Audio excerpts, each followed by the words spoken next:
Ed, I like what you've said and done. Can you serve us effectively? Absolutely. I have been effective over my legislative career, and I can be effective, and I know that I will be effective over the next generation as your U.S. Senator. You know, there's a lot of different ways of being effective, and you have to have all of the tools at your disposal and know when to use those tools. Of course, effectiveness is about developing relationships with your colleagues so that when it comes time to ask them to help you out on something, they will help you out on something. That's why I give away macadamia nuts to everybody on their birthday up in Congress. Now, there's fewer U.S. senators, so I might be able to give away a little bit more macadamia nuts to them.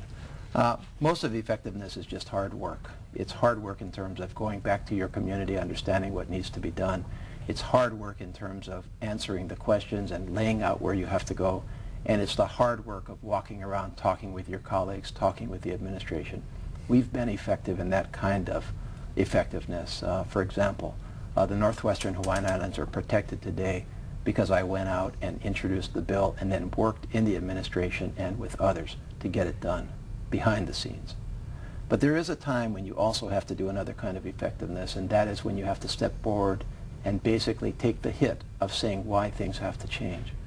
I did that in the state legislature in the 1990s with Bishop Estate and Broken Trust. Many of my colleagues then didn't want to reform the Bishop Estate. Senator Akaka didn't want to reform the Bishop Estate. And I stood up and said, we have to change. We have to find another way. I took a hit on that. Some people are still mad at me about that. But that was effective because we got the Bishop Estate reformed. Going forward, I'm going to use all the tools at my disposal, and I think as time goes on, those tools will strengthen and become more refined, and I believe that over the next generation I can be an incredibly effective senator, not just for Hawaii, but for our country. After a long and tough campaign for us all, the polls open in just 36 hours. You've joined our Talk Story tonight because you care deeply for our Hawaiian country, and I truly thank you for that. You also listen in to get to know who I am and what I stand for, to help you decide whether you will choose me to serve you as your senator. I hope tonight helped. But I'd like to leave you with these few points. I believe our Hawaii must get on with the long overdue transition of leadership in the Senate so that when Senator Inoue's career ends, we are not faced with two senators starting from scratch. I believe I can provide more effective and broader representation for all Hawaii and for our country in the Senate, both now and for the next generation.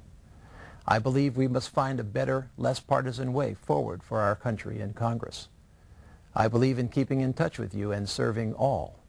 And I believe the political culture of our Hawaii must change. The path ahead will not be easy. Our country is going through rough times, but we're truly blessed. We live in the best state in the greatest country in our world. And as I await your decision, I do so with the deepest respect for our past, fiercest pride in our present, and greatest hope for our future. Audrey and I and our entire campaign ohana deeply appreciate your consideration. I humbly ask for your vote and promise to serve you honorably and to the very best of my ability as your United States Senator. Mahalo and aloha. Case for Senate. The time is now. I'm Ed Case. I approve this message and ask for your vote.